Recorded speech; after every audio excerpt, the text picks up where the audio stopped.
All right, ladies and gentlemen, it's been a long day, but it's been a damn good one, and we saved a good one for last, like Parker said. It's gonna be Mirage versus Disrupt Gaming. Now, Jesse, up the top of the head, man, what are the expectations for this matchup, just on a basic level? I mean, I think everybody agrees DarkZero is a really strong team. You know, nobody thinks that this team isn't going to bring it their all and be one of the top teams this year. Mirage opinions are kind of all over the place. On one hand, they're kind of DZ 2.0. They have a lot of former DarkZero players, so this is going to be an intense match no matter how it goes. On the other hand, they have some players that aren't super experienced and haven't played super high in the NEL before, so I think it's kind of a split opinion. Based on who you ask, Mirage might be, you know, reaching up into the top 5, top 4. Or they might get, you know, bottom 2. We'll see. All right, now, production, throw up DarkZero. We're about to jump right into this. Let's get this ball rolling. Now, Jacob, when it comes to this team, I mean, the rumor sits. The rumor stands still. When it comes to the LAN, a lot of people, the majority out there, they believe DarkZero can't cut it. But especially with NJR on this roster, do you think that this is still going to be the case? Well, NJR on paper being a really good player might not be enough to help DarkZero break the supposed LAN curse. And for those of you who don't really know what we're talking about, DZ as an online team, when they're not in the same building or on the same server as their opponents, have not had a very good track record in their matchups. They won the August major of last stage. Really good accomplishment, but they did that from the DZ compound. When they went to Las Vegas and played in the November major only 3 months later, they were eliminated as the second team to go out. They didn't even make it to the grand final. So there has been a little bit of concern about DarkZero and whether they're able to convert their gameplay and their skill. And what they know, we know that they clearly have in game. When it comes to doing it on a LAN build, it just doesn't have the same translation. Yeah, I guess. I mean, I feel like this point is honestly overhyped. Right, I think Jesse. DarkZero on LAN are fine. I think that this is a point that gets brought up time and time again. The August major, you got to remember, they played with their best player and missing 2 weeks of practice beforehand. In previous LANs, you know, before we had the whole pandemic, they placed, you know, not winning the whole LANs, but they still managed to get some pretty decent top 8 performances and look strong against other strong teams. They even won the Token Name LAN. DarkZero seems to have this like aura around them where everybody sees them succeed and they go like, okay, but are they actually good? I don't know what it is. TSM, Space Station, anytime they win, they get the respect they deserve, but DarkZero never seem to get that same respect to the community. Wait, that was Navi that won the Token. I was about to land, say right? that, like, yeah. Am I Jesse, wrong? You put a little bit too much sauce on Did you forget that DarkZero won right? in Japan? Jesse, come on. Wait, sorry, what? All right, am you know what, Jesse? Is my stats wrong? Yeah, you're wrong. Let me give you a question. Okay. No, I'm playing. No. This is a small mistake. They were actually, but they were in the finals, I believe. I need to check Liquipedia, but this team is new. Ultimately, whenever we talked about firing power on this squad, names that come to mind is Skies and Hyper. We all know about Hyper, but they picked up some extra firepower. Basically, Rookie of the Year last year, NJR joins this team from Disrupt Gaming. Now, Jesse, how's this going to change the team as a whole? Look at that, they got second. Okay, NJR is an interesting player, I think, coming onto this roster. He, you know, last year was really big for Disrupt Gaming. There we go, you said it. Stage 1 particularly had a really strong performance coming in and really shocked the whole league. You say the Rookie of the Year. I think Iconic kind of edged him out, at least stats-wise. Yeah. You know, it's up to your opinion. And that's because at the second stage, he did fall off a little bit. And it's not that he played bad, but I think that his phenomenal games, his games where he really like showed up and surprised everybody, became less and less common. So NGR for me is a player that still has a lot of room to grow and still has, you know, a high ceiling. We've seen him play to his best, but hasn't achieved that consistently yet. And so I'm interested to see how DarkZero can develop him as a player. That's going to be the big thing for me, is can DarkZero take this guy who's got a ton of potential, a ton of skill, and make him consistent with it, make him constantly getting those wins for his team. And I think DarkZero can do it. We'll see how they actually develop him throughout this season, but DarkZero have a great support staff behind their team, so it'll be fun to see how he evolves with the rest of this DZ squad. I think that it's important to note this is NJR's second roster on the professional stage, and while he was on Disrupt Gaming, they just weren't on the level of DarkZero. But now that he has players surrounding him that can win championships, and they have, we're going to see what his true potential is capable of. But let's talk about the next team they're facing off against. And Jesse, you might know a lot about him. It's going to be Mirage. You know, they came down from Canada with the Oregon. Jacob, looking at this roster right here, it's family business, man.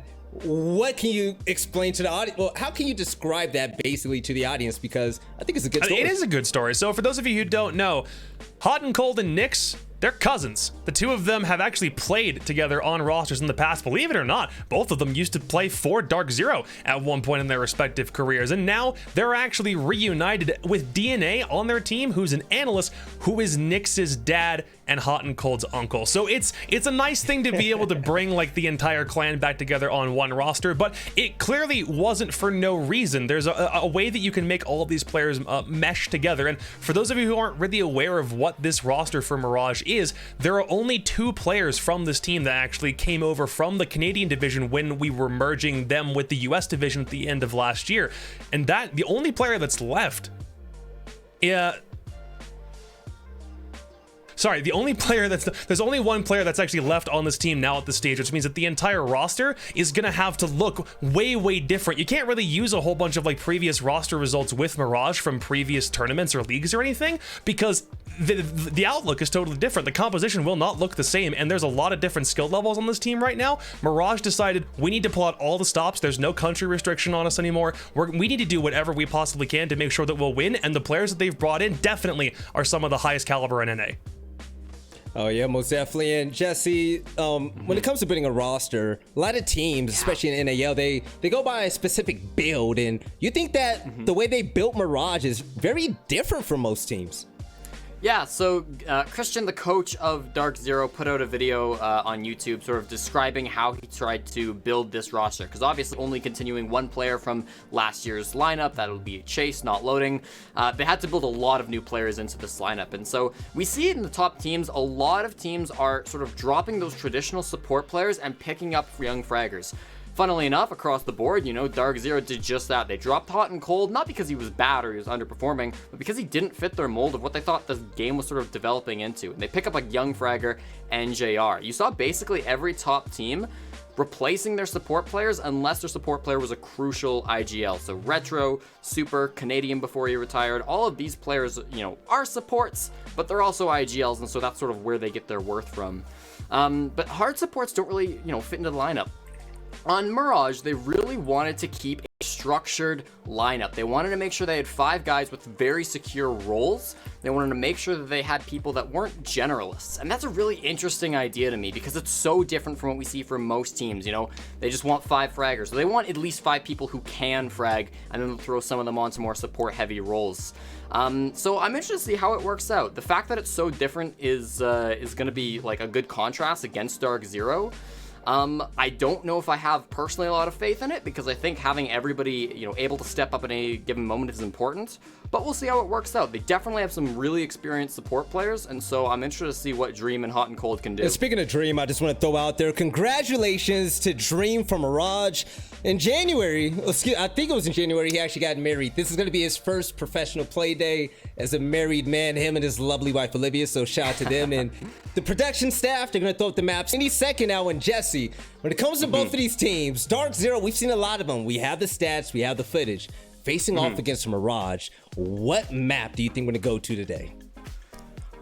It's hard to say. I think that, well, maybe Chalet. I think DarkZero could pull it out. Clubhouse banned out first. Yes! That's the only one they played before between these two rosters. Consulate and Villa also taken off the board. Cafe goes, leaving us with just 2 maps left in the pool. Oregon taken out, meaning we're headed to Coastline. And this is a really fun one. So DarkZero recently lost this map. They lost it at the US Finals against TSM, but generally it is a really strong map for them. Most teams opt to ban Coastline when they're going against DarkZero.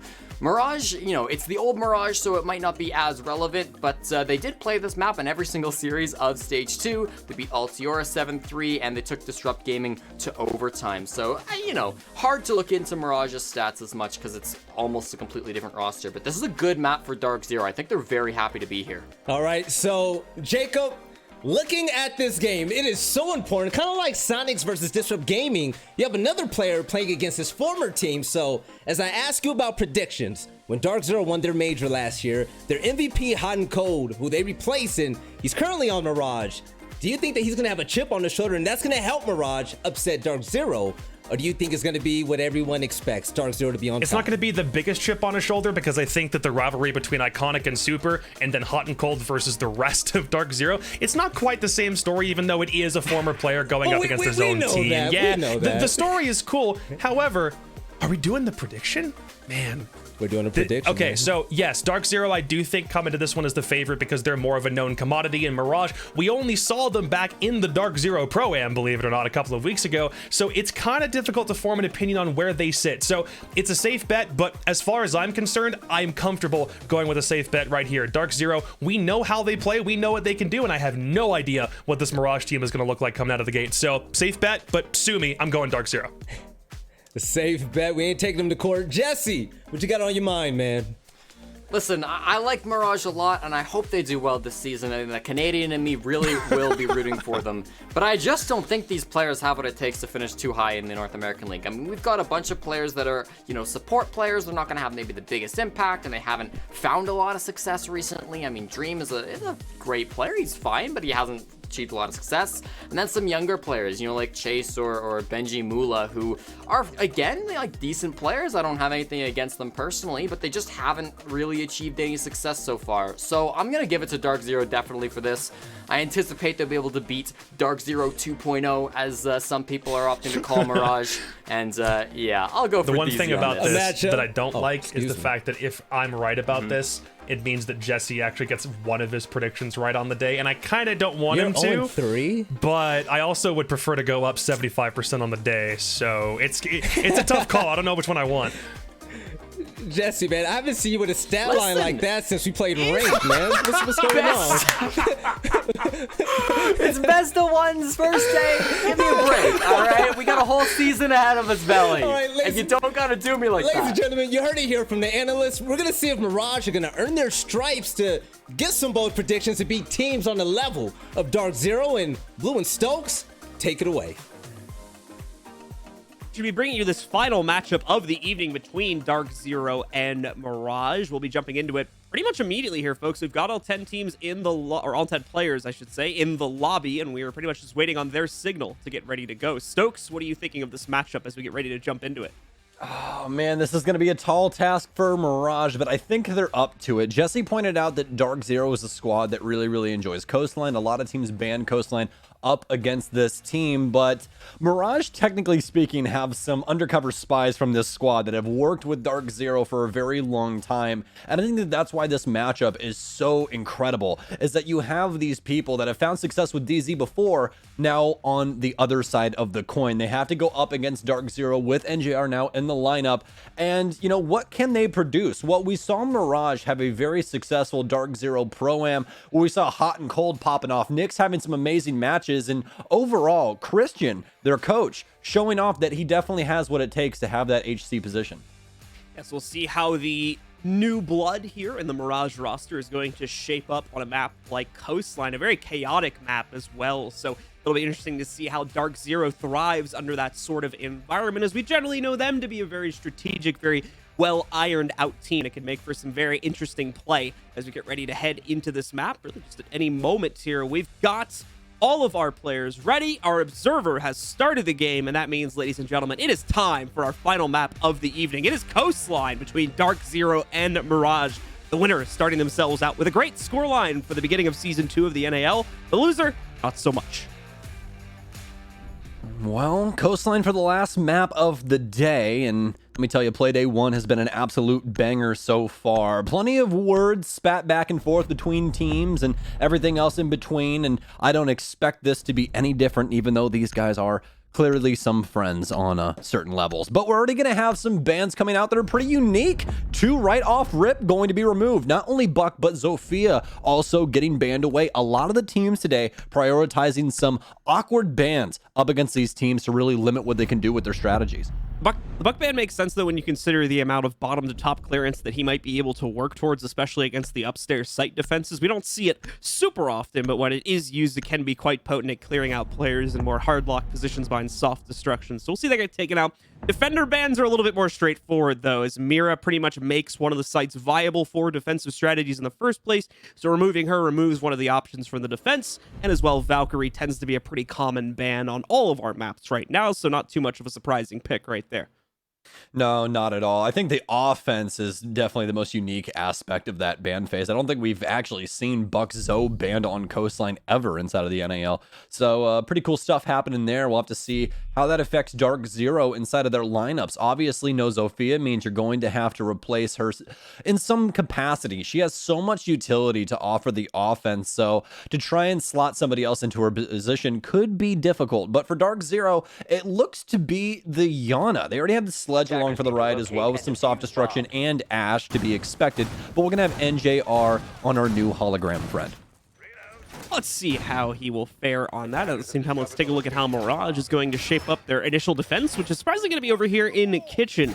Not too crazy of a sight, just not where we're usually used to seeing teams start out. A little bit more open the choice tends to be here on Coastline, though, and it also tends to vary on a team-to-team basis. So Mirage feels themselves here in Kitchen. We'll see how that will pan out, as it needs to be from the looks of it anyway, especially looking at their operator picks, a pretty roam-heavy setup, and that is certainly going to be the case, as we'll see extensions being set up right now, going over here towards the theater, as well as the bedroom area, a few other places as well, probably going to be set up for members of Mirage to bait out the time and hopefully get a few picks as well against the initial take attempts from DZ. Well, with DarkZero out the gate, let's see if we have some aggressive rounds to start us off. I'd assume not, especially with the Lion pick coming in for DarkZero. Probably going to want to work most of the map from that roof and capitalize on that utility when it benefits them the most. Only 30 seconds in now, so obviously things are going to be quite slow moving, just mostly onto drones and clearing out that top floor, in which there is an abundance of Mirage players. See, a pretty quiet round to start things out, as Stokes was mentioning here. DarkZero mainly working on getting drone intel on their VIP walk-in right now. As you can see, 2 players stuck in drone phase. The third going to hop into VIP itself here before potentially trying to go down Hall of Fame and taking control there. Well, speak of the devil, we're actually going to see the Yana move in with one of their player, and they'll just take that control outright. So step 1 complete, but it's a very small step, unfortunately. A lot more work to be done here for DarkZero before any real progress is made on the round, and the first part of that is going to be trying to knock out players like Nix, as well as Benji sitting in the wings here, but that's not going to pan out. In fact, Mirage absolutely destroying it right now, as both NJR and Eclipse are taken down in the DarkZero camp right at the beginning. Mint trying to look for a trade over here in the theater cross, but still has not been able to find it.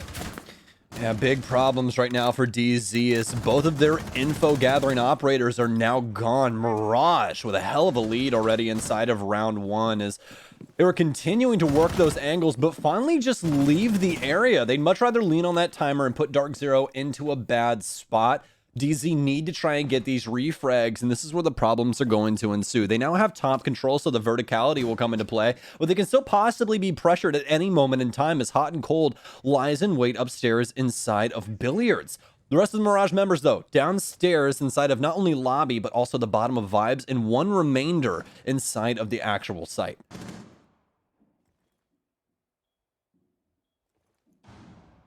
Mirage waiting so patiently right now for DarkZero to make the next move, but DarkZero is unable to find it where they need to. Hot and Cold, though, takes a little bit of a swing and takes some damage as a result of that, too. But good news for him is he escapes out and keeps his life in check. Can't say the same for Benji, as he's going to get taken down by Mint. Nix also getting dropped here by Hyper, who took top main stairs control.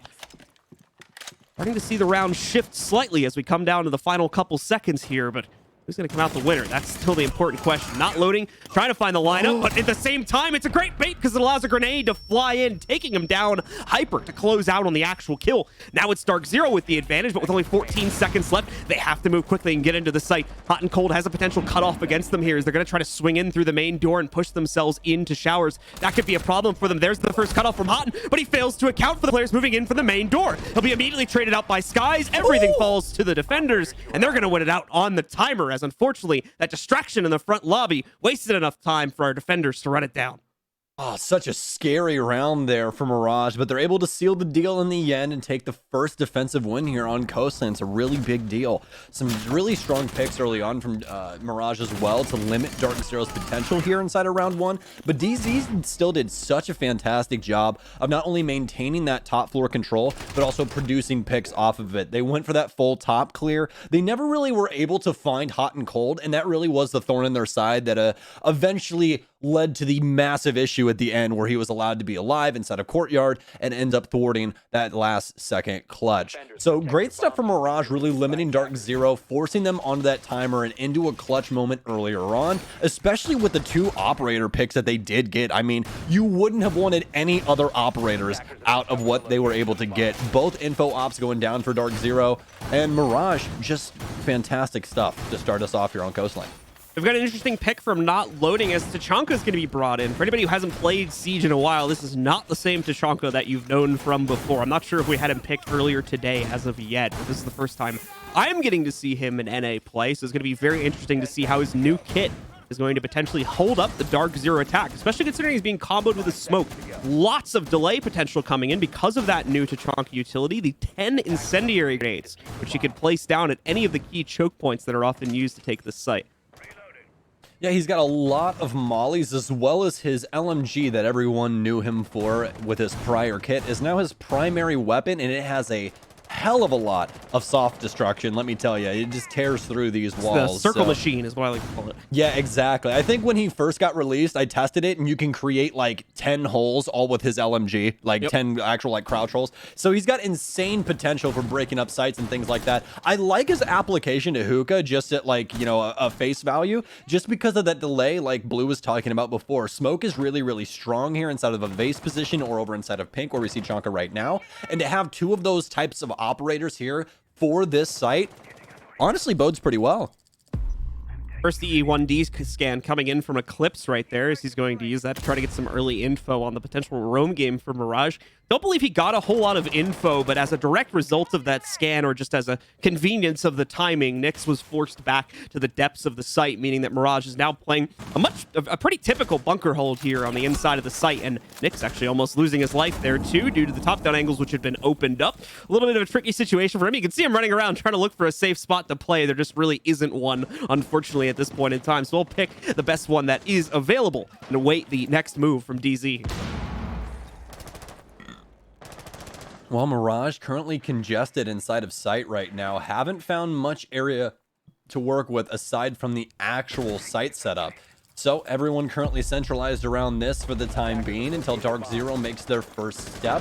Looks to be a split take here as we have some operator moving towards VIP as well, while DarkZero are prioritizing hookah balcony, but NJR overstays his welcome in the angle, and Benji takes him down. Frag grenade gets eaten up by the ADS, but finally DarkZero finds some frags. Hot and Cold and Nyx both fall. Utility pouring in. Hard destruction going down on the single panels for hookah, but Benji staying strong here on the shield, in tow with Dream holding down his vibes. Still an opportunity here for Mirage to shut this down, especially while Dream still has utility in hand and loading still up with those Tachanka flame nades.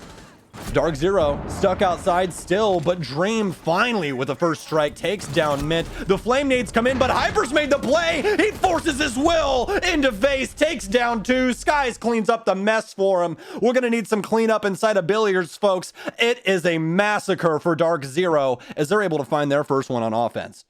A very, very tense round up until those final few seconds where Hyper's finally able to sneak through the depths of hookah without being noticed and pick up those 2 very important kills by Cool Vibes. That certainly seals the deal for that round, but very well fought there by the folks on Mirage. Unfortunately, it's giving away a few too many picks towards the end after trying to delay with their sight hold for those final few seconds. You could see not loading, just spamming the Chonka nades on Cool Vibes quite literally there while they left the smoke to deal with the balcony pressure. So the game plan is correct. They just have to try and bring it home now and try to find a way to solidify this so they don't end up having to give away a couple of their players earlier on in the fight to the initial peaks from DZ, especially towards Big Window inside of Hookah. A lot of issues there for Mirage. Yeah, absolutely. It just seemed like the delay utility wasn't as useful as Mirage wanted it to be, and that's why they're going to move away from the Tachanka as well. You can see loading already allocating himself to the Wamai, which just overall a stronger operator inside of this lineup. Whenever you have a Wamai and Jaeger together, that's just very annoying for the offense to try and deal with, especially when it comes to the throwable department. Really, the only one that truly has burn right now is got to be Mint with those 3 stun grenades. So everything else is going to be either eating up breaching rounds or frag grenades from NJR and Skies. So probably a really good adjustment for Mirage in the long run here, instead of just trying to deny them space with smoke and Tachanka. All right, so into round number 3 here. 1-1 scoreline. Anyone's game at this point forward here. Mirage once again going to bring a very similar lineup to the table when it comes to how they're positioning these players inside of round number 3, with the majority being tied to the site itself or within just a couple seconds rotate of being there, and only one player, it looks like, I believe that's their Jaeger Benji out and about right now here roaming. Actually, excuse me, I think that's Nyx once again. A little hard to tell the silhouette sometimes here. Unfortunately, we're zoomed that far out, so forgive me for that. Yeah, I have to get the proper lens on this camera real quick, you know, and got the good zoom on there and everything else.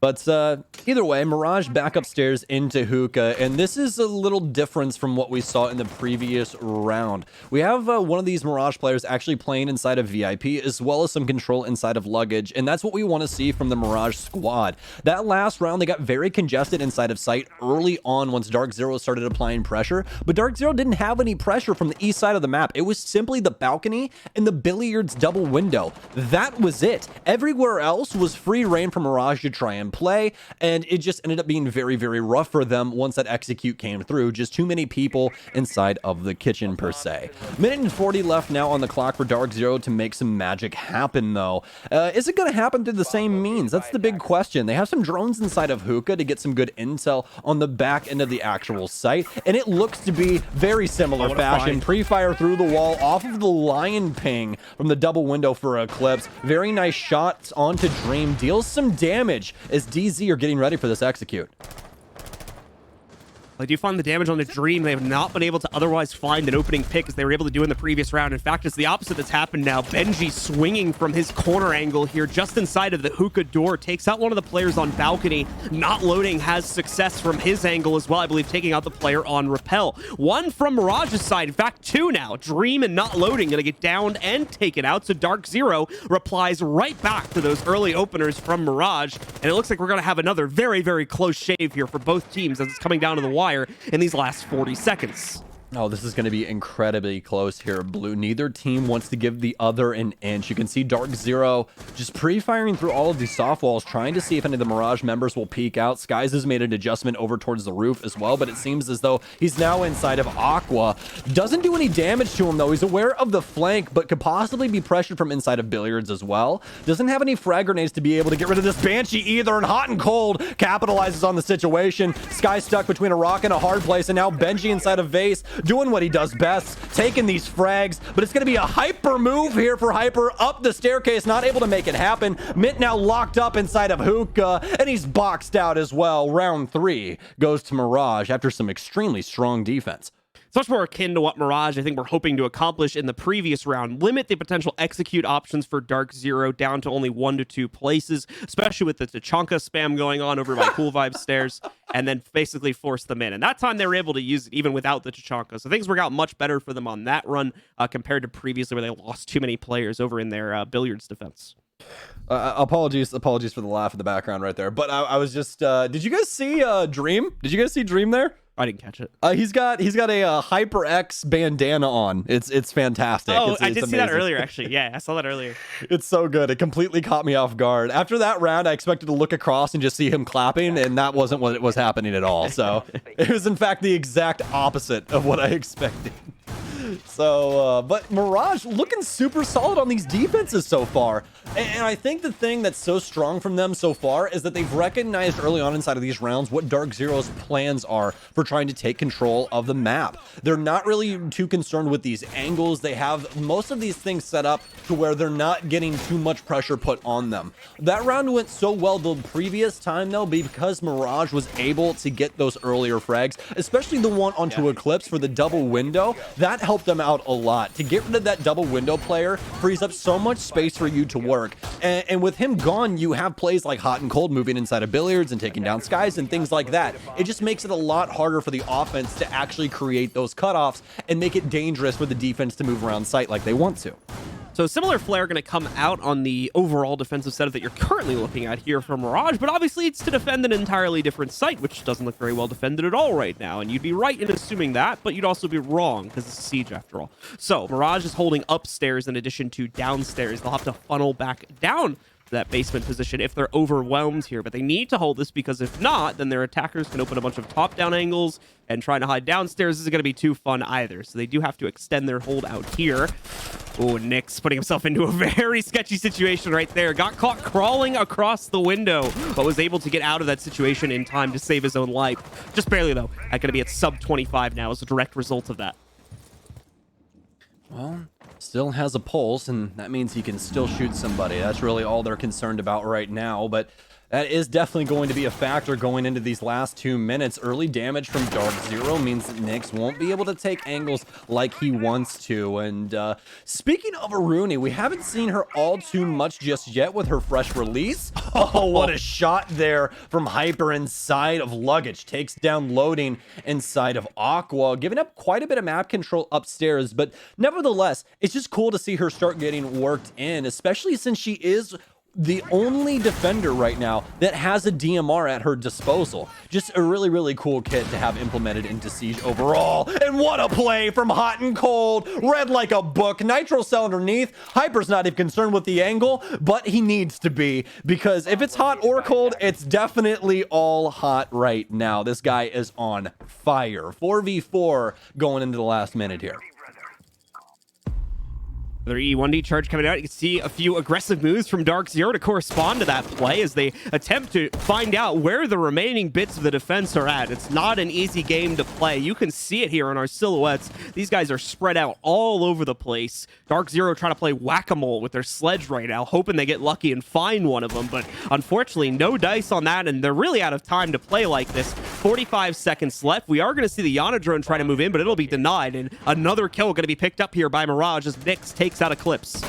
And that's the danger. Even though he's not dead, he has so much damage done to him. Nyx still gets the double kill. Finally shut down from NJR as they're prioritizing Sunrise. They drop inside of the couch as well. But Hot and Cold deals with that situation. All of a sudden, it's down to NJR, but he's done and dusted behind the bar. Mirage are making coastline defense look so easy right now as they claim round 4. Some great stuff once again from the newer teams stepping up, or forming up, you could even say, for this season of the NAL. We saw it earlier with Beast Coast taking on TSM and having an absolutely fantastic opening game against their opponents there a little bit earlier on today, the former champions, or the current champions, I should even say, of the US division. And now we're seeing it once again with Mirage here. Hot and Cold, the most recently departed member of the DarkZero roster, coming together to form this new group with Nyx, who also comes from the roster, and quite a few other notable names as well. And so far, performing very well, both in this map as well as their performance last weekend in the DarkZero Pro-Am. Yeah, absolutely. Mirage overall has been so impressive since we saw this roster come together. I mean, even the older iterations of it weren't exactly bad. This one just seems to have doubled down on lethality, where we see a lot of these people able to get, double-digit frags or, multi-kills inside of rounds that really have a lot of influence, like that last round there with Nyx. Even though that early damage comes through, he's still able to get the double kill, which leads to Mirage winning that round. They are continually just being more lethal than DarkZero inside of these rounds and getting in the way of DZ when it matters most, when they're trying to set up for those executes and get those entry kills to actually get onto site. We're done with the tactical pause now, folks. That was DarkZero's tactical pause, all used up. Won't have one for them for the rest of the game, but I'm sure if we see things start to turn around, Mirage will probably come through with one as well.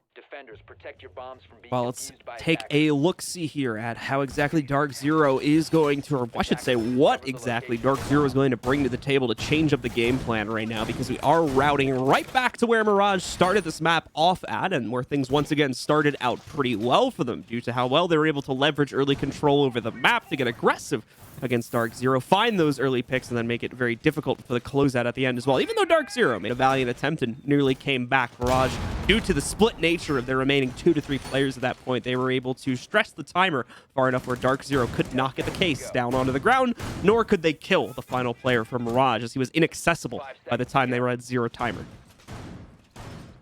Well, round 5, right around the corner here as DarkZero gets released onto the field. And looking across the scoreboards right now, pretty solid, at least from Mirage's side across the board. But for DarkZero, kind of falling on deaf ears right now. NGR, Mint, and Eclipse all with the breadstick. Rocking 1 frag right now. Skies with 3 and Hyper with 7. Whereas Mirage, we got Hot and Cold with his own 7 frag of his own. 0-2 to round off that score line. Definitely have to be happy with that one when you're going up against a fragger like Hyper and you're able to get those frags out. DarkZero, you can tell, being very cautious about their opening play here this time as well. Previously, weren't too scared to try and take some of that initial map control to at least start posturing and begin clearing out the roam game for Mirage. Not so much the case here, but at the same time, it could be the beginning of a little bit more of a direct strategy from DarkZero given the site that they are currently attacking here. Mirage has a lot set up around that, as well as upstairs here too, that potentially DarkZero are going to have to deal with, and it looks like Skies is probably going to be first up to bat trying to do that. Impact goes out a little bit too short, I think, unfortunately, so no damage going to be done, but in theory, Nick's making the correct move there. Well, we'll have to see if they try and re-engage upstairs. There's kind of an awkward impact there. I don't know if he was necessarily trying to get rid of the drone or what, but it didn't even seem like he was aiming for the actual drone hull, but that's neither here nor there. Mirage still with a really strong setup upstairs, and that's going to force DarkZero actually off of that and to reassess the situation instead. NGR's move from Hookah over to VIP alongside Mint as they're trying to prioritize this top control where they can actually get some vertical play going on. First frags possibly coming through here. Benji wins out against NJR, who still can't find that second frag that he so desperately needs to make these offenses go. No chance for a refrag either as Mirage gets away with the bag. Benji getting very aggressive to pick up that kill as well, directly swinging in from the window because unfortunately he doesn't have a lot of cover to work with once people actually enter the building from there. Eclipse did find the exchange in an unrelated battle there as Nyx is going to end up getting taken down a little bit further out from the looks of things. So he'll go down. We'll go back to a 4v4. Benji will obviously have to be careful because he's low too, but so is Skies. In fact, Benji is next up to be taken down. Eclipse tearing up the defenses, but not loading. Going to put an end to his streak before it goes any further. Next, go to Hot and Cold here, who's in the hot seat as he's potentially got pressure coming at him from Sunrise. That was, of course, until we saw the turnaround call from Hyper. So he's now going to be leaving the building or rotating over towards the front by security.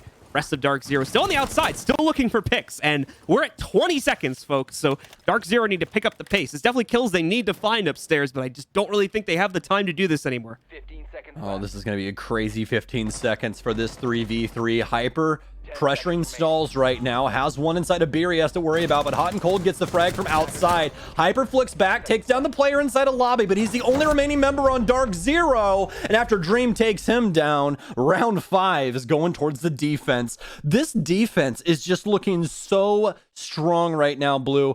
I don't know how DarkZero get around this. All of these frags keep going Mirage's way. It's just like DarkZero cannot find a way into the actual map. They've never truly had a piece of the map to work off of. Mirage are in their face every single step of the way, taking these gunfights and keeping them out of the building.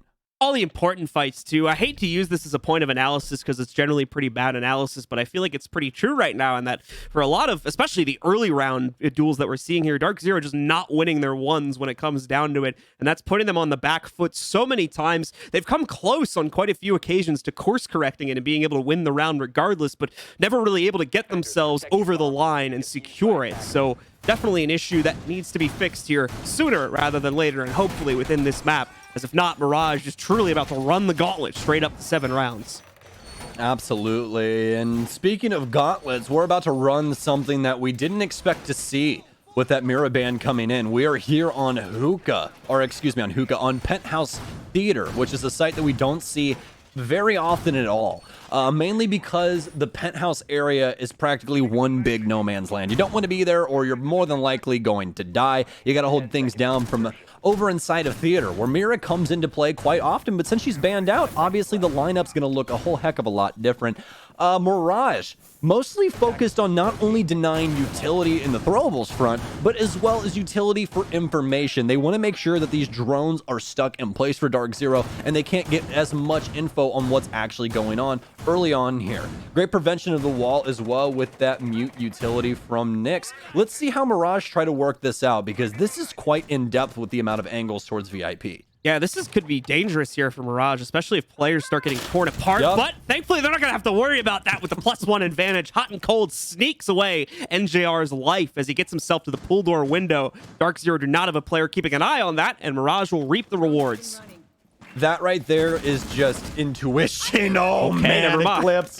What a frag back through Kitchen to take down Hot and Cold. But, I mean, at this point in time, that's just rubbing salt in the wounds of NJR. The guy just got into the actual map, and you immediately frag him out. But what I was trying to say is that's just some major intuition there from Hot and Cold. He's just seen a million different ways that Coastline's played. He knows where these players are going to more than likely be early on inside of the round, and he's able to get a frag because of it.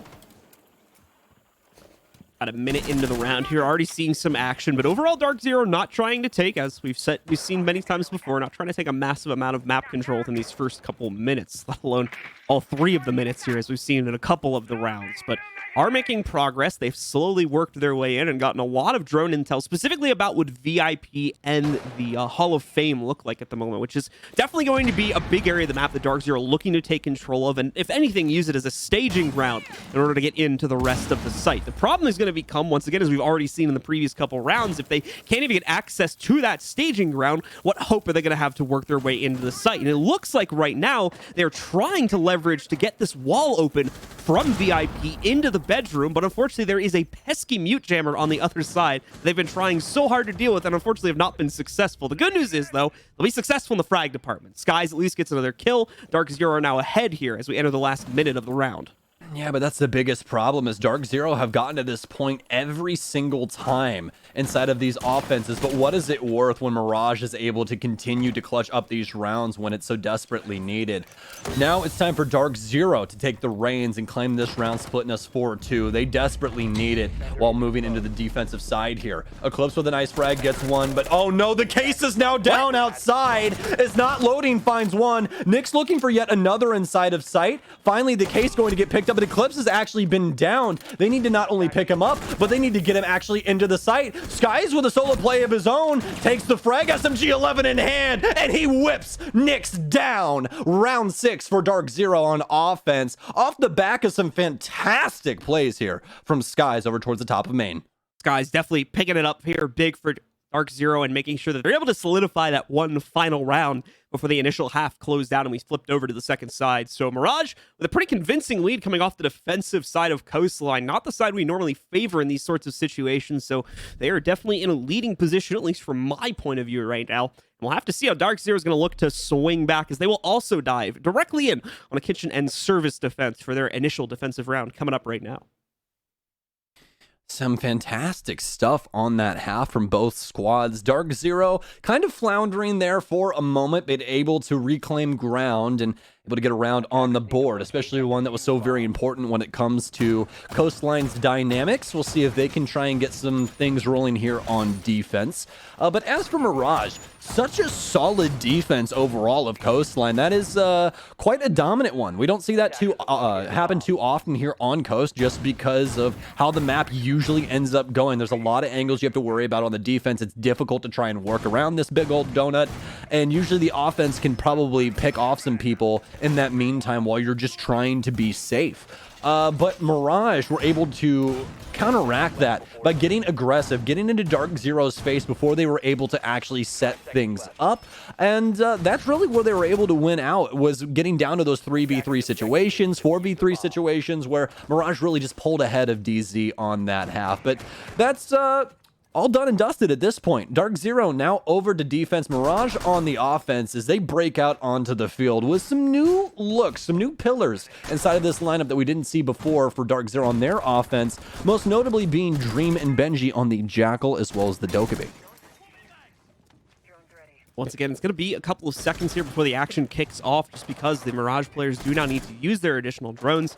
We're going to figure out exactly what DZ is trying to set up for themselves, and more importantly, what the roam game looks like, the extension of players out from the traditional rooms where the sites are normally positioned, and well, you have to figure out where those players are. Otherwise, you're going to be walking into a bunch of kill boxes here, and you definitely don't want to be doing that as the attacking team. These will remain very held back for the time being as Mirage looks for the opener, and they finally find that as Nyx is able to insert himself over towards VIP, taking full control of that room. Pretty important room to be able to grab here too. NJR still going to be a problem for them over towards 90. They can't fully drone him out either due to that mute jammer sitting over in the corner, but they do have pretty firm grasp on his current position. Unfortunately, they did not account for the players sitting inside of theater yet as well here, so a little bit more work to do for Mirage before they can clear out Benji or Hyper for that matter.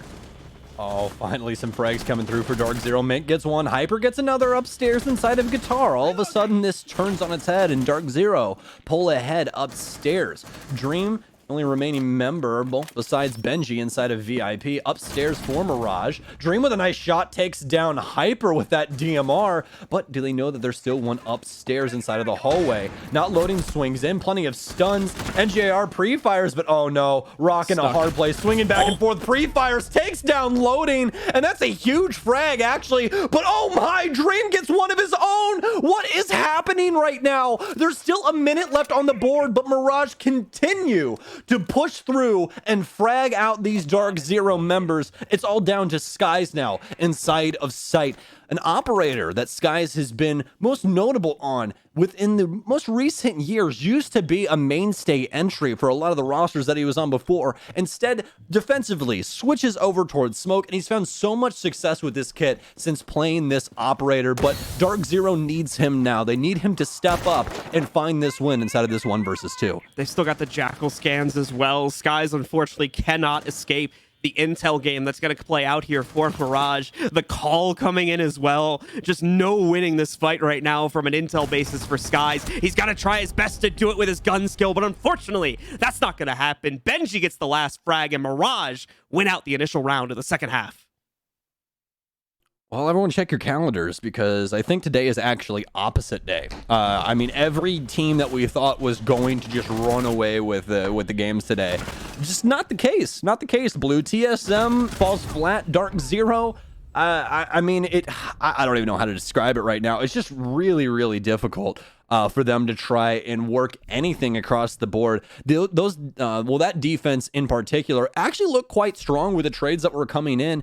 It was just that Mirage didn't slow down at all. That was the big problem for DarkZero. They assumed that there was going to be some, allotted time in between those engagements where they could catch a breath and then get back in there like Siege would traditionally go. But that's not what a Mirage allowed to happen. Instead, getting those frags by forcing their opponents back on their hind legs, and we're able to claim the round because of it. Some great stuff from Mirage. All right, so Mirage setting sail with their scoreline rapidly pushing ahead of DarkZero's here as we inch closer and closer towards the potential end of this match. Only 2 rounds away now for Mirage to seal the deal and get themselves off to a great scoreline at the beginning of our second season. DarkZero, though, not out of this one yet either, shifting back over towards the normal default site that teams will trend towards at the beginning of maps as we go towards Hookah Billiards once again, as well as, for the most part, a pretty straightforward operator lineup for the defense. Mint's pick there on the Echo is a little bit drifting from what we normally tend to expect, but it certainly makes sense as he can place himself in a very similar position to Maestro or another similar operator that would be used in the same role and still have just as much effectiveness, possibly even more if it comes down to a late round clutch due to those yokai drones. We'll see if those yokai drones can be effective with Echo, recently being nerfed. But as I say that, some action already ensuing downstairs inside of Sunrise. We have 2 Mirage members in here, one being Jackal. Most important one here is he could possibly get some early intel, but there's no downstairs presence from DarkZero. Instead, they're worried about the top floor on an extended hold. Farthest being away, Hyper, all the way over inside of Penthouse, who could possibly rotate back in at a moment's notice. Mirage seemingly want to work this downstairs and see if they can possibly get some early frags on these anchor positioned players. Mirage focusing over towards Cool Vibes as well, where we have some DarkZero contacts, most notably Skies sitting here as the smoke, and that's not necessarily one that you want to take early on here. That M590 more than likely meaning the demise of any Mirage member that tries to peek that frag grenades and everything else out, or impact grenades and everything else out from the defense here, but nothing truly landing. It's a little bit of damage from Nyx, which I assume is coming from one of those frags from the offense that got tossed into Hookah. But DarkZero doing a bang-up job right now of not only delaying time, but just sitting on this utility. They haven't had to overpeak, and they haven't had to overstay their welcome in the slightest. Half the round gone. Once again, no results so far from either roster. Mirage going to have to start getting worried at least a little bit that they haven't been able to make this progress yet, as that timer is starting to really, truly work against them here as we inch closer to that 1 minute mark. Away from that as well, utility still in an okay position for the Mirage players. They haven't overcommitted in that respect. They still have half their flashbangs, all of their smokes. They still have breaching charges potentially if they have to use them at this point in the round. Probably not, but certainly not lacking anything in that department. They've chosen to take a very quiet path here, and the problem is, without using that utility, players like Skies are going to be able to make moves like that. Swings right out, a quick pump of the shotgun, and bye-bye to Nyx. Suddenly, Mirage are now fighting 4v5, and they don't have a lot of time to make up the difference. We'll see what the plan is. DarkZero continue to make this situation more difficult as yet another member falls. M590 does what it does best as Benji falls. Mint gets one of his own as well, all of a sudden down to not loading. He's repelled on the double window for billiards, excuse me, as I get a little ahead of myself. But Mirage definitely not going to do as I was just talking about. More than likely just going to see if they can get any exit frags here and talk about how this next offense is going to go. Great defense of Hookah here, but oh, just as I say that, NJR gets absolutely demolished from not loading. I mean, insult to injury once again. This guy has not been having a strong day. And oh, some damage done to Mint, but finally Sky is able to shut down not loading before things get too hairy. Not loading, just putting on his absolute best show there at the end for that little clutch, but just going to be more of a minced words than anything. DarkZero Mirage still locked inside of this battle after DZ find their third round. Loading got a refresh on the penetration, quiz or whatever there. Got to roll through the map and guess what you can and can't shoot through.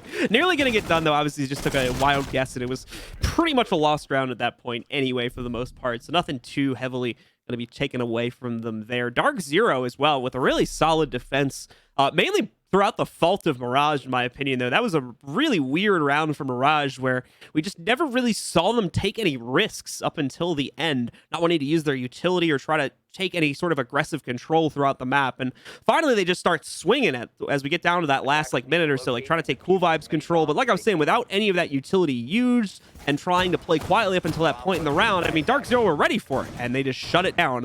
Angle after angle after angle was pushed by Mirage there. Absolutely. It seemed that Mirage wanted DarkZero, or assumed that DarkZero would have a roam going on downstairs, and that's what that was for. Why you have Ash and Jackal being the initial operators inside of Sunrise. They're looking for those feetsies on the ground. They want to get that early intel from Jackal and try and get that early entry frag, whether it be from downstairs or just get some intel on what's going on up top. But that's not what was gifted towards Mirage. And after that fell through, they kind of just sat on their hands. There really wasn't any, strong utility usage towards the site. They weren't trying to break up any of, create new lines of sight or really establish any place to try and put a plant down. DarkZero started getting in their way around that minute 10 mark, and Mirage could just never recover from that point on. But now they're granted kitchen once again, and they already won the kitchen site after a fantastic clear of the top floor, where we saw in particular, Dream actually with some really, really big impact frags. So into another round, into another chance for Mirage to solidify their lead once again, and also for DarkZero to close the gap. Try to work on a comeback potential here. DarkZero biting pretty heavily on this early noise being made over towards VIP. Quite a few players starting to get in position to directly counter that out, and why wouldn't they, of course, because it seems like they've got a pretty good read on the situation. Almost an early attempt for Mirage to try and take some control over towards Service there, as it looked like they wanted to maybe sneak Nyx in, since he is on the Nook for this round, but got caught at the last second, unfortunately, by Mint, so had to call that one off. Maybe a little bit later on, they'll be able to attempt that. Well, minute off the board right now, and pretty slow start so far between these two. Mirage trying to work the top side of the map as well as get a bead on the player inside of Sunrise. It's going to be Eclipse, really locked in the couch area. Drone out, and oh, what a shot from Eclipse. Goes for the second one as well, but can't take him down. But still a nice frag early on onto Benji, and definitely needed. Get that Jackal out of here. Nyx trying to follow through on this frag here. Not able to get too much. Eclipse playing this out perfectly, but finally taken down by Hot and Cold as he hops inside of the Sunrise window. Nice starts here between these two, but DarkZero doing really, really well when it comes to delaying this time. 4v4, and as Stokes just mentioned, DarkZero doing a fantastic job of ignoring the members of Mirage to the best of their capabilities, and at best avoiding them entirely, as we've seen a couple of times, of just wasting the time away without even really having to take fights against the members of Mirage as well here. Great mastery of the time waste so far here from DC. And once again, just like what we saw on DarkZero's own attacking side, Mirage are facing against a similar issue where they're just not really able to make a whole lot happen besides one or two trades inside of the early round, and almost everything is coming down to that pivotal 20 to 30 second execute. Unfortunately, Mirage not having the best of luck so far with controlling those executes. Oh, Hot and Cold. An opportunity here. Sees the Aruni. Oh, no! Oh, huge chance here. I thought he downed it, but he didn't. Oh, hi, Get some Nyx. assistance from Nyx, who finally cleans up the kill with Hyper. What an awkward duel in between those two. I was flabbergasted at the situation, but only 10 seconds remain now as Mint takes down Nyx as he hightails it into Kegs, but no chance for Mirage to try and get to map point here. DarkZero close out round 9 in very convincing fashion. DarkZero once again doing a fantastic job of obscuring themselves up until the point where that's no longer necessary, as once more, it just seems like Mirage, especially in the late round scenario, is just kind of guessing about how they want to proceed with trying to clear things out and approaching the site there. As you were mentioning, potentially trying to bait out mistakes from the DZ camp, but that's just not happening as of the past 2 rounds here, and we've kind of flipped from what we had going on earlier in the match. Now it's DarkZero getting all of the opening advantages, and just Mirage never really able to turn that around, leading to some very unfortunate last 30 seconds of the round here in the past 2 rounds where they just haven't been able to do anything. Yeah, it's a big play. It's a big change up for DarkZero, and as well as you were talking about this earlier on, and you said, "Oh, well, I don't think that this is the best piece of analysis, but it's something that it definitely needs to be talked about." And this is exactly why, because they're actually winning their ones now. That's the biggest thing. Is DarkZero, when gifted these opportunities to get these early frags, they have not missed. Especially Eclipse inside of Sunrise on that last defense there of Kitchen. He was the mainstay player for DZ that not only got the frag, but also delayed so much time and forced Mirage to make a change up to actually get him out of his position. Some really, really strong stuff from DZ to make Mirage hurt. Just make them bleed a little bit. They haven't taken them down just yet, but they're making it difficult, and that's what you want inside of these matchups. Make Mirage earn it. Have them grind it out, and I mean, even at the end of the day, at least it'll be a closer matchup. I think that DarkZero, as of right now, unless we see a change up happen from Mirage, are definitely set up to try and take this, but definitely some opportunities for overtime here for Mirage, or we could see a complete change-up in what's going on with them. It's really hard to say. As of right now, though, we are already going to have a change-up inside of their lineup, and that's going to be Ace coming into the mix. Let's see how the Ace potentially will change things up. Heartbreach in general hasn't really been used in this map so far, just because Coastline is a map where, for the most part, it's generally not needed to attack a large majority of the sites. It more is, if you want to bring it and have that extra bonus, you can, but you don't really have to. It's usually the kind of operating guidelines when it comes to Heartbreach on this map. So going to see a little bit more here as Mirage bringing in the Ace, potentially to open up some more of these angles here and allow easier access to the parts of the map, which DarkZero normally going to be cordoning off. Attackers must locate and defuse a bomb. All right, round 10 commences. Prep phase done. We've got the boring stuff out of the way, folks. It's time for the gunfights and the gore. Can't wait for it. Mirage, all spawning on poolside here. Could have an early opportunity to get aggressive towards the hookah balcony, but they have so much utility, or at least Benji, that's really primed to try and find some early intel here, but they could always abuse that hologram through other means as well. As of right now, it seems as though Mirage want to focus on this downstairs presence from DZ, and this is something that we saw them do prior on their hookah offense, is clear out this bottom area, but this is the first time that DarkZero steps up to the plate. Let's see if they can knock it out of the park. Mirage putting a lot of focus right now on that pool door. Probably going to be some time before we see any action come from it, though. The real story that we want to pay attention to right now is probably going to be the push working its way into the site. Okay, never mind. Apparently it is the pool door. That's the story right now. Benji picking up one from there. We do see the exchange into office, though, is not loading, is taken out just a few moments later due to Sky still having control, I believe, over towards luggage. So that'll be maintained for DarkZero, and the majority of their push, I don't know where their fourth is moving in from at the moment. Oh, I see him outside kitchen window there. Everybody pushing in from here. Their fourth trying to work in from the kitchen window. This is a very concerted effort to try and move in from one particular position. DarkZero should be able to shut this down handily, but maybe not the case. Hot and Cold picks up an exchange after losing a player. Nyx does get dropped trying to move in on his own regard, so it's now down to Hot as well as Benji. Oh, Mirage, if they're able to do it, this will be an insane round. 3 DarkZero members still up. NGR has a nitro cell as well, but Benji not working the angle. Oh no, ends up getting caught off guard. Hot and Cold now the last hope for Mirage here inside of round 10 before DarkZero are able to equalize. So many angles here for DZ, and oh, some major opportunities, but Mint with the prone angle from inside a blue bar takes down Hot and Cold, and what seemed to be such a great start for them after they're able to get some control inside of the mudroom gets immediately whisked away from them as Skies makes some massive plays inside of Couch. Backed up by the rest of the DarkZero members as well. So many angles there to worry about, and truthfully only one Hot and Cold to try and deny all of those separate angles, as he's able to get a couple of refrags, but nothing that actually made it to where they could convert the round.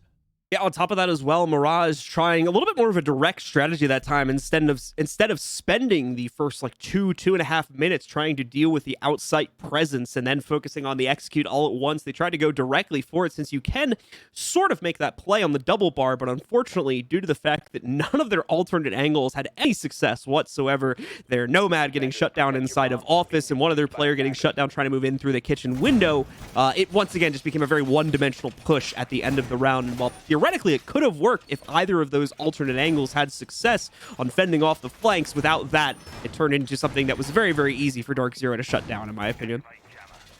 Yeah, absolutely. I mean, with those early pickups, especially Hyper picking up that frag inside of Sunrise, I feel like that was the nail in the coffin right there that just turned the round over to DarkZero. That's just almost an unwinnable situation for Mirage unless something goes drastically in their favor, like a 2K happens there or something like that. There's just so many opportunities for DarkZero with the utility that they had to try and shut that down, especially just because of the amount of manpower they had over Mirage at that moment in time. But we're equalized finally, folks. DarkZero and Mirage 5-5 here on Coastline to wrap up our last day, or our last game of the day here for Playday 1 of the NAL.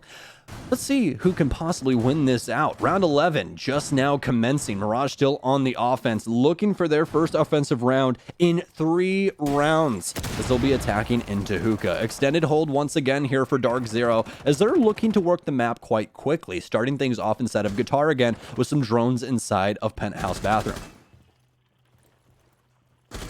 Hyper potentially going to take the first contact once again if Mirage are going back to the old standard of trying to clear out the extended site presence before focusing on the site itself, and it definitely looks like that is going to be the case. Hyper, in fact, already pushed to the back of Theater, his teammate with him having to re-rotate his position as well. Hot and Cold already dropped, and he's not alone.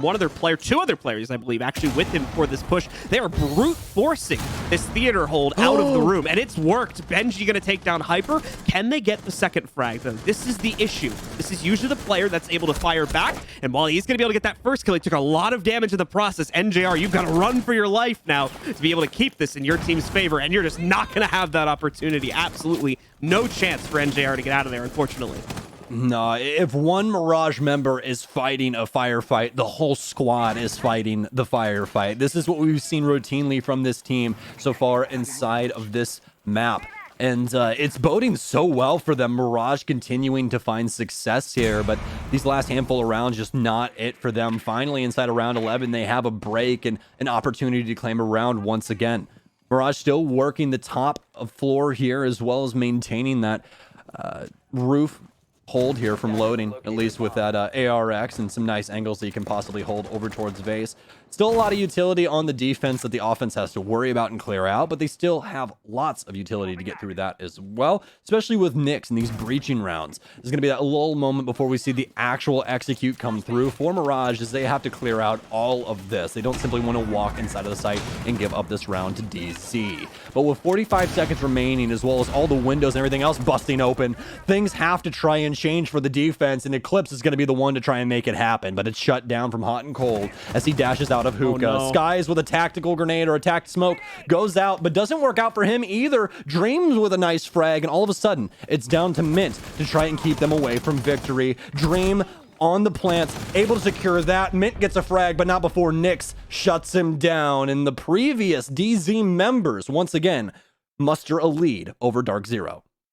The folks from Mirage say they've had enough of just the slow game of cat and mouse, trying to clear out the defenders off site there and looking to lock them down. And ultimately, at least as far as this half is concerned, not being too successful in doing that, they're like, the heck with it. Just throw the whole team at them.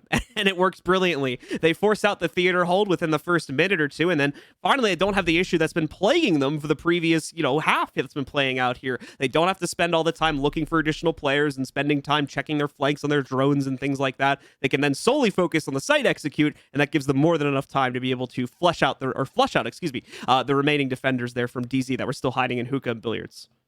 Fluidity. Fluidity is the name of the game right now for Mirage, and that's exactly what we saw inside of that last offensive round, especially with the top clear that we saw inside of Theater and how well that worked. That's not something that you can simply just talk about and make it happen. We saw all of that happening in unison with Hot and Cold pushing up inside of Penthouse, renading. They're just trying to create and gather space as they push towards Theater, and that's something that we don't see happen too often inside of Siege to that degree. So some great stuff from Mirage there to really capitalize on that offense and take control of Theater upstairs. But now it's in DarkZero's best interest to try and win this round and force overtime. And what's the big question here for them? Well, DZ, the defenses have actually looked quite strong across the board, especially when it came to, well, 3 different sites. Hookah Kitchen and Double Bar all looked pretty solid to them, but Mirage able to pick up rounds on Kitchen as well as Hookah. Obviously, DZ can't go back to Double Bar, so they're going to go to second best, which they're feeling comfortable here in that Kitchen slot. So no initial presence here for Mirage that we can see anyway working itself towards that roam clear, but it's not going to stay that way for very long. We got a couple people on the VIP balcony rappel in the lower level of it, so more than likely there is going to be some concerted effort to try and take out these players hiding on the inside. Yep, there you go. You can see the rappel down from the roof now as well towards the big window. Probably going to try this in very similar fashion to how it was executed in the previous round, too, since the hold is going to be very similar. I believe there's still an overall lack of anti-grenade inside of the theater room, too, like in terms of ADSs. I don't think there's a whole lot sitting in there, so can very easily frag out a defender if the need should arise once again, just as they did in the previous round. We'll see if that can work out for him, or if DarkZero can get the frags they so desperately need. This first point of contact. The first one comes through off of a nitro cell. No firepower needed, just artillery as Eclipse takes down one. That's Nyx off the board. He's had a pretty lull game, able to find some entry frags, but definitely not topping the charts like he wants to.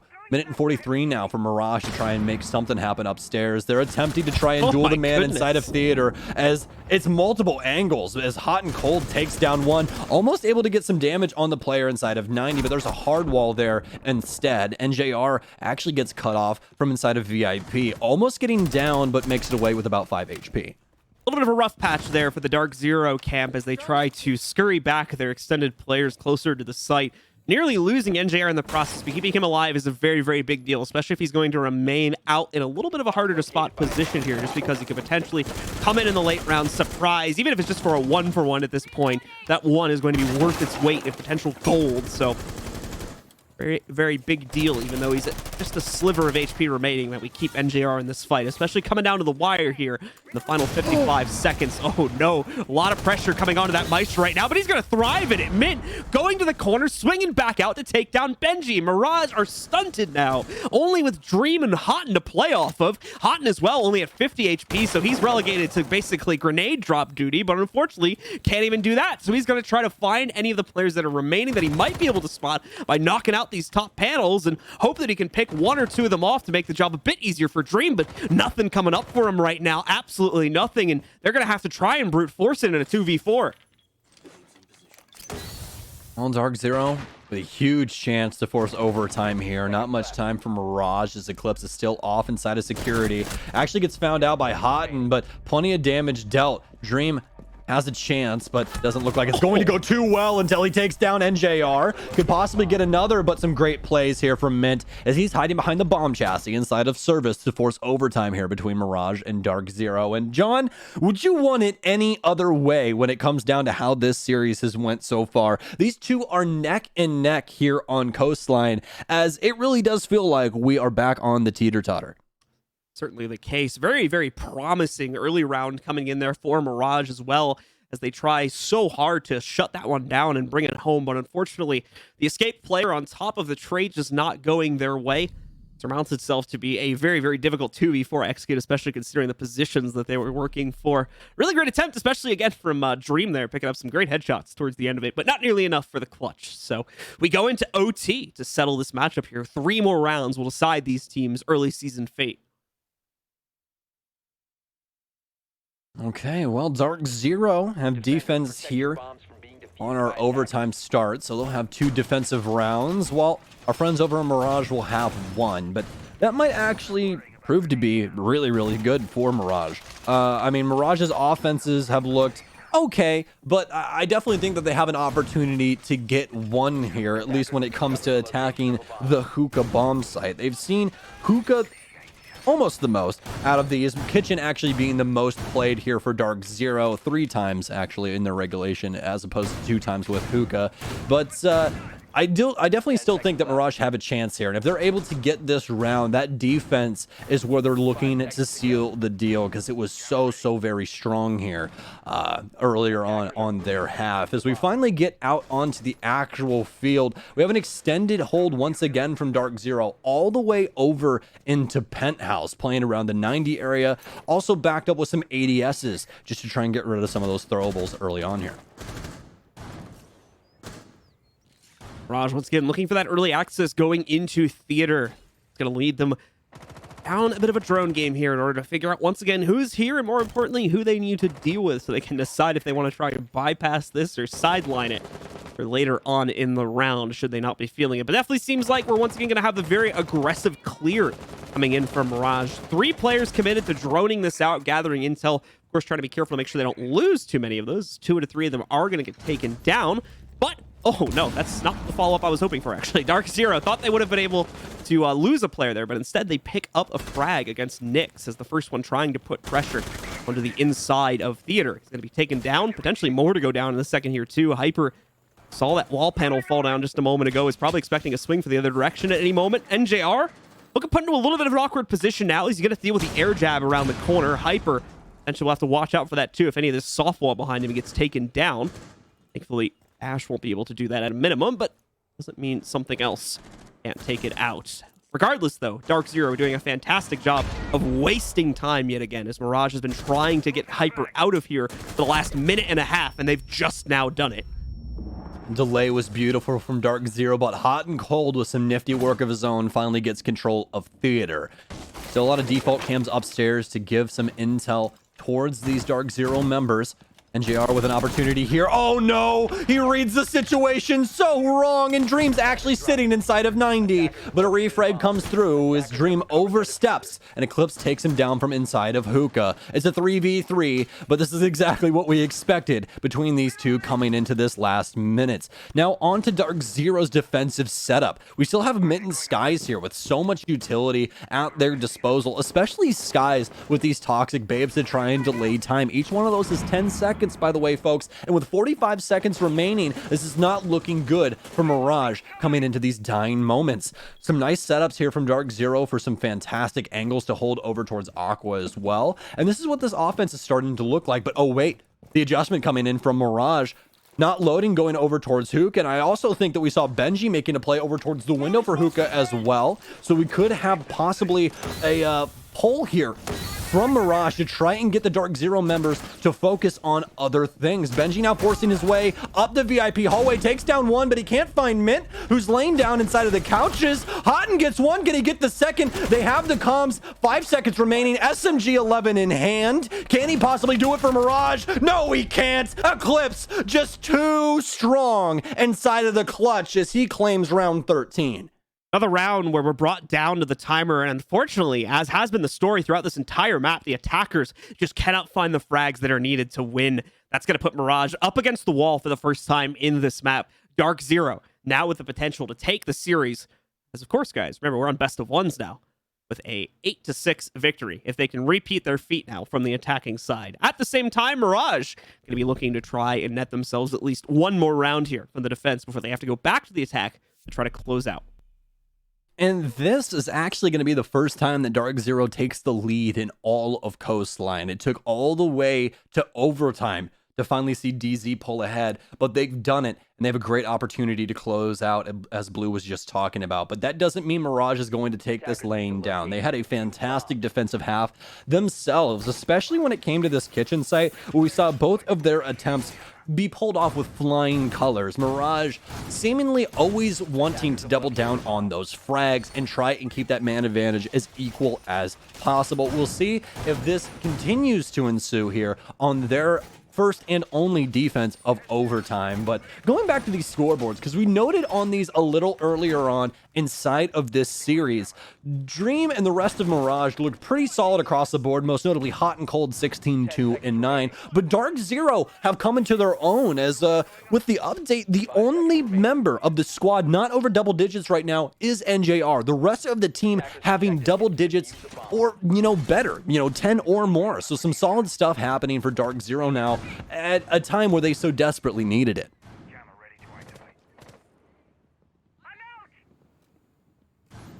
All right, so taking a peek here at the opening attack from DarkZero once again.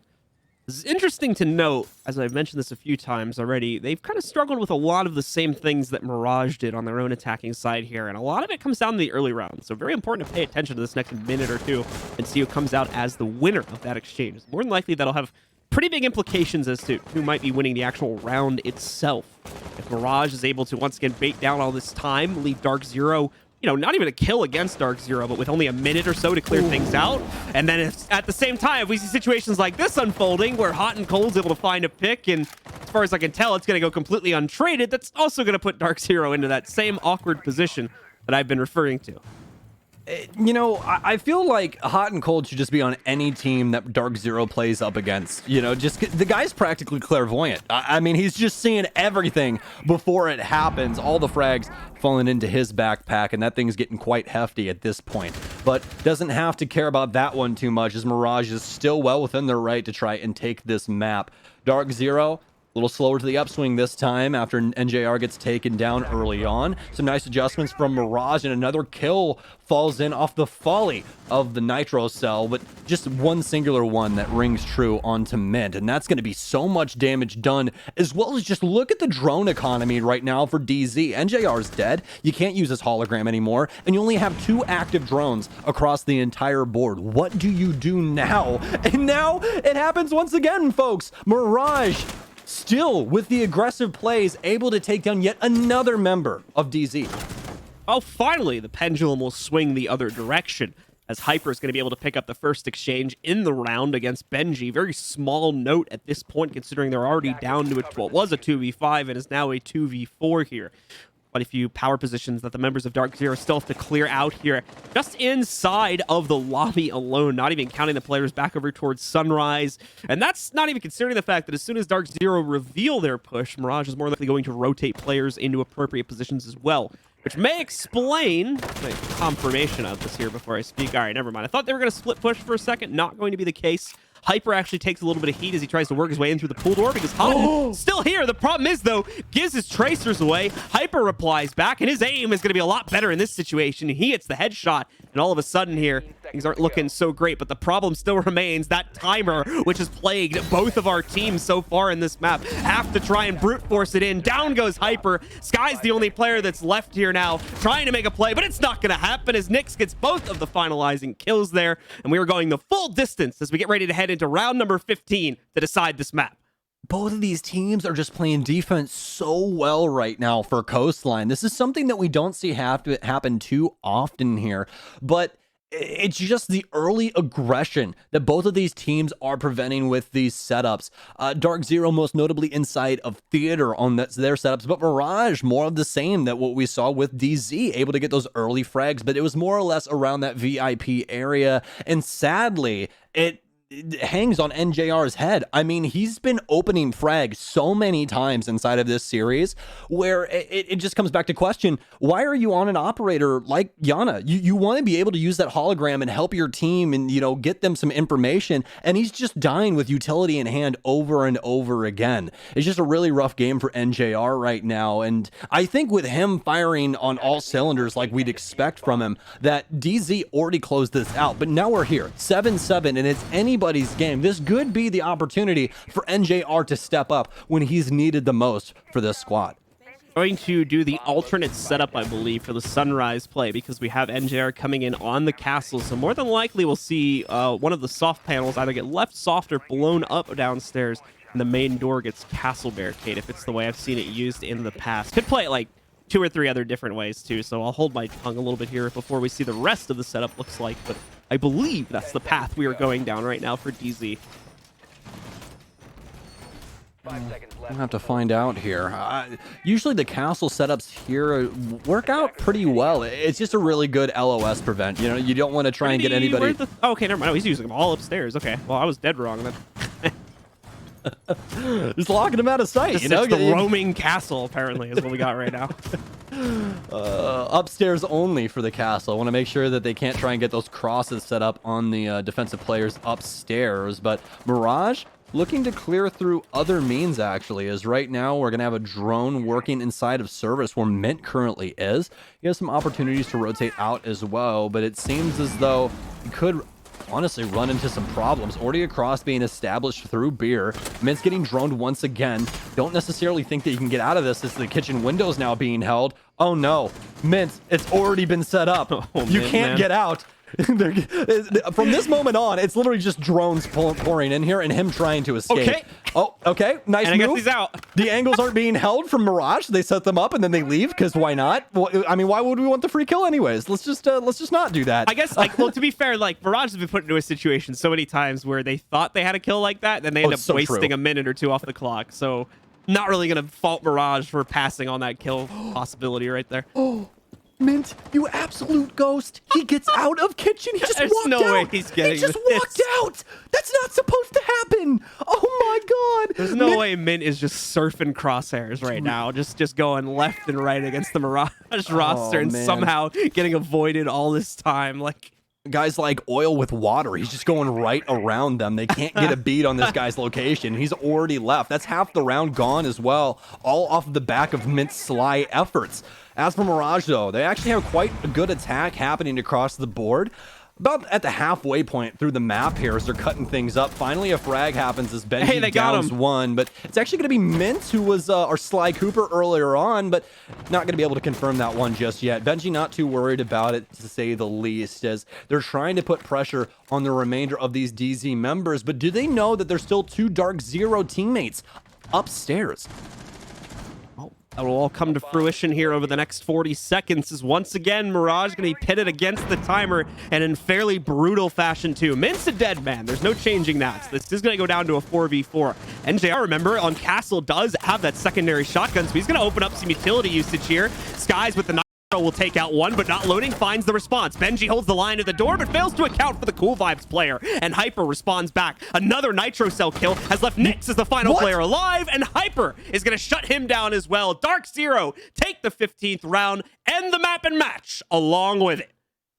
Oh my, I didn't even realize that Nyx was the last surviving member of Mirage there. I thought it was down to the 2v2 still, but not the case. DarkZero able to clutch things out on the defensive side of Coastline. This is unprecedented. This does not happen, folks. We have way more defensive rounds won between these two teams than we do have offensive rounds, and DarkZero able to win out against their ex-teammates on Mirage. Fantastic map in between these two, and you can't knock either of them. I mean, that was just such a strong showing.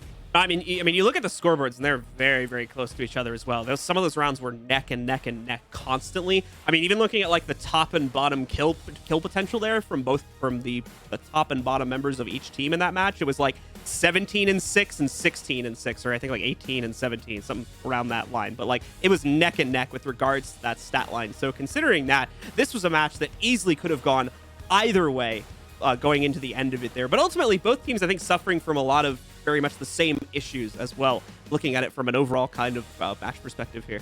Yeah, and hot and cold, top of the heap in the frag department once again, Blue. This is something that we don't see from supporting players. He gets on the entry roll and he starts fragging out of his mind. Better not see any hate on Twitter later on for my eyelash brother, folks. I swear we will be throwing hands. But that guy has been playing absolutely ludicrously throughout not only the DarkZero tournament, but here today as well. And Mirage, their future is looking quite strong. I really like what I'm seeing. Yeah, I mean, like, it's definitely still a good match for Mirage as well. That's the big key takeaway here, is Mirage had a really good game. It's just that, first of all, Coastline's a little bit of an awkward map, I think, for trying to like really hone in your defense and attacking strategies. It's never going to be a perfect map just because of how different that map plays compared to some of the others. It's always going to throw teams off a little bit. But I think that after working on that attacking side a little bit more and ironing out some of the issues, we'll be looking at a really, really strong Mirage roster, hopefully by the end of the season. That's going to do it for myself and Stokes today, though. We've got Veli and the rest of the analysts standing by with the final segment of the day. Take it away, Veli. Blue, thank you very much, man. Ladies and gentlemen, that's it. And for our final game of the day, I mean, Parker called it out. You know, Stokes and Blue had great commentary on it, and we warned you on the desk. This was going to be one that you wanted to miss. Going the full distance in overtime, DarkZero, they're going to come out on top, and unfortunately for Mirage, they're going to fall short. But fellas, help me break this down. Well, I think Stokes and Blue had a really, really good point the whole time. You don't really see this very often. A defensive-sided coastline, something that we are used to seeing from plenty of other maps in the pool, but it's a frag map. It's one where kills are flying, you know, up, down, left, and right all the damn time, and instead of it being an example where attackers can waltz right in and find their frags, instead both teams lock down hard. Listen, I'll admit when I'm, wrong to an extent. DarkZero did win this game, but wow, this was really close. And there's a lot of players on Mirage that brought it in ways that I didn't expect them to. Mirage have definitely, proven me that that they have what it takes to hang in the NAL. And I think that coming in with, a lot of players that weren't fantastic last couple of stages, they can make it work. And so Mirage, not perfect. Their attacks need some work, I think, but I'm very happy with what I've seen from them. They were really close to a win, and I think we're all happy for them in that brand new roster. But Jacob, help me break this all down, man. And with the overtime and with the full distance, Mirage came so close, but Knicks could have won a 1v2, man. How did you see this unfold before your eyes? Well, overtime is the only thing that really matters at this point, because if you get to round number 13, all of the other rounds before then don't really factor in as much. When you get to OT, that's the only thing you have to focus on.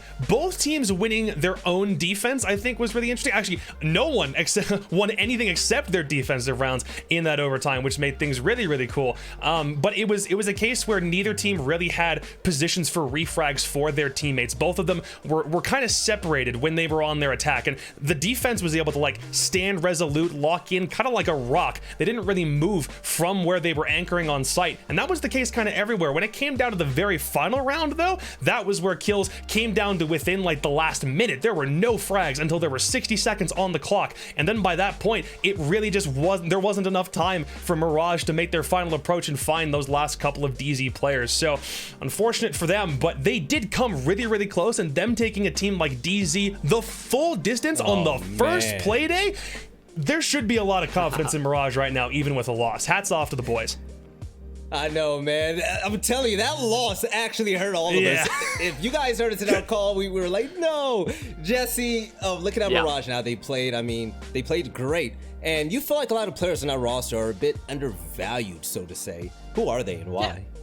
Okay, I mean, undervalued by me, particularly. Like, I saw this team, and I'm like, I'm not too impressed, but first of all, I definitely didn't expect Hot and Cold to be as good on fragging rolls as he was. Like, obviously, he's an experienced player who's been in this game forever, and I don't doubt that he's very strong on his, more support roles, but he killed it, on Sledge and on those defensive roaming rolls as well. He had a really good time today, and so I was loving him on all the fragging roles that he was able to play. And then Benji really impressed me. Him versus NJR, both teams picked up new fragging, young guys to come in and be entry fraggers and roamers for their squads. And I expected, NJR would put Benji in the dirt. He's the experienced player. Yeah. He's the one that we know and love. Holy crap was that run. Benji and Mula destroyed NJR, particularly early on. I believe there was like 4 rounds in a row where 3 of them Benji was able to get the opening pick onto NJR. By my stats, I think he went 5-1 opening pick, which is just incredible. I was really impressed by Benji Mula. Clearly Mirage saw something in him, and they were right when they picked him up. I mean, if you take Skies out the picture, Benji had as many opening kills as both Hyper and Eclipse combined. That's insane. And Jacob, earlier on in the game, it looked scary for DarkZero, man. Mirage were put on the clinic. They wrapped up a big lead before DZ started to catch up, and you wanted to say something about the momentum swings that you're able to witness in this matchup on Yeah, the Coastline. momentum matters quite a lot. We were talking about like the map selection specifically in our call, but the thing I wanted to focus more on is the idea that Mirage got out to an incredibly quick start. I think I had a little bit of a flashback earlier to that Beast Coast TSM game going, there's no way Beast Coast is like beating him this quickly, and then slowly, like the team that we expected to win started to bring things back a little bit more. But when DZ brought it back, they did it full circle. Like, even you, Veli, were saying, nah, this is going to be DZ's map. Even though it was a 4-2 half on defense, we were just saw like, it coming, no, man. we did. You're not wrong. Yeah. The thing about it is that whenever you get that kind of momentum on your side, it pays massive dividends for what your results look like. You start to feel more confident, the nerves start to go down a little bit more, the pressure of only being a couple of rounds away from defeat starts to fade into the background when you begin to catch up. And that's what DZ took advantage of. It was a 4-2 half. They kept on swinging things back, even when it was 6-5 match point for Mirage. They didn't allow themselves to crumble under pressure, and they just made sure that they locked their own defenses in, and when they went to overtime, it was the same case. The story writes itself yet again. So whenever you have those streaks, it's imperative to keep that kind of thing going for as long as you can. DZ did, and that is ultimately how they were able to come back from a pretty depressing attacking half themselves.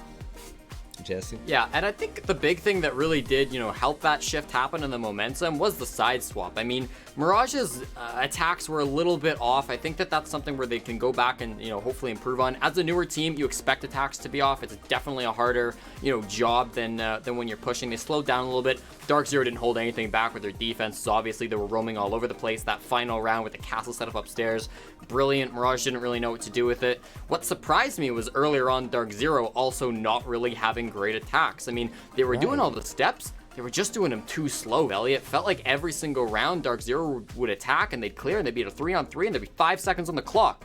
It just didn't work out for them. Yeah, there's one thing I also want to point out. It was really weird in that first half with NGR being the newest member on DarkZero, and I believe he was like 1-6 at a point in time. He was able to catch back up though, but then Hot and Cold on the other end, who joined this new team Mirage from DarkZero, he was like, what, 11-3? Popping off, man. But fellas, we have something new this season, and pretty sure you viewers out there might like this. If you had to name an MVP of today, who would it be? Jacob, I'm starting with you. Oh, you're starting with me? That's harsh. Yes. Off the top of the head, man. MVP, who is it? Kino. That man had a really good performance for his very first match of his entire professional career in T1. He had an ace in his very first round, and he showed up for Oxygen in their game versus XSET. For me, it's definitely Kino. All right, Jesse, who you feeling?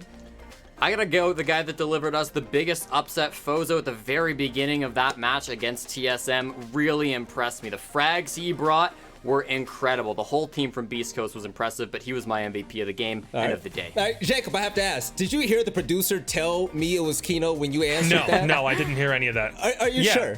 Because right, so- I do my very best to make sure I don't listen to what the producer says when I'm talking. Obviously, I'm a professional. Who is it? Yes! It's Kino! man. Kino, the rookie Definitely on deserved. Oxygen, deserved the MVP today. Very first round in professional play. he grabbed an ace. You saw it right there. This player's been phenomenal, and he's been a life of a breath of fresh air for this roster, Jesse. Yeah, 100%, and I agree that he did very, very well. He came up to my mind, certainly, but wow, really impressive by him to be able to get that ace, and then a couple of rounds later, another 4K, and as a Thermite, too. I mean, you know, Thermite Castle, those aren't good guns. Those aren't operators that get a lot of kills, but Kino, the underdog, definitely coming into the NAL, the diamond in the rough, the player that people were not talking about. Well, they're certainly talking about him now. Hey, Jacob, we've been waiting for new life to have this type of performance on Oxygen, and Kino came out the gate swinging, no disrespect to anyone else.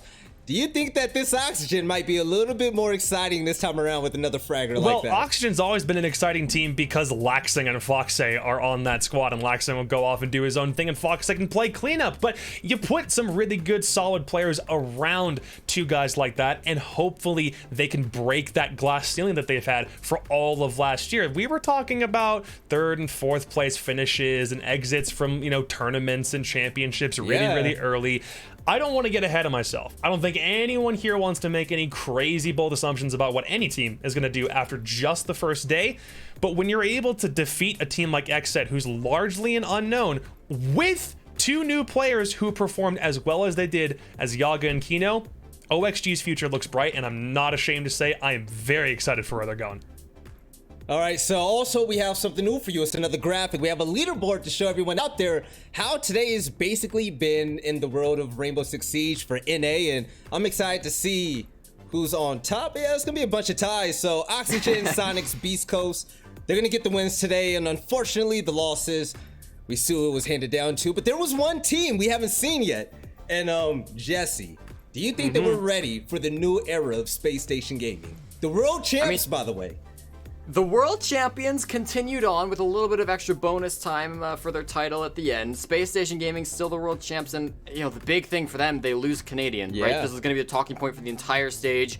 Their IGL, their team captain, their star player, arguably the best player in all of North America, retires right before the season starts. They're playing with Luke as an analyst, as a sub instead. It's gonna hurt. It's really gonna hurt Space Station, but I'm interested to see how well they do. If they can still punch and make their way into the top 4, I'm gonna be very impressed. All right, so ladies and gentlemen, today has been pretty incredible. The NAL, and you know, the play of words on that backwards is gonna be LAN, right? We all knew that Rainbow Six was gonna be built up to be something special, and we've seen it for a long time coming now. You know, I first came into the scene when I heard about the Paris Major reaching 300,000 viewers.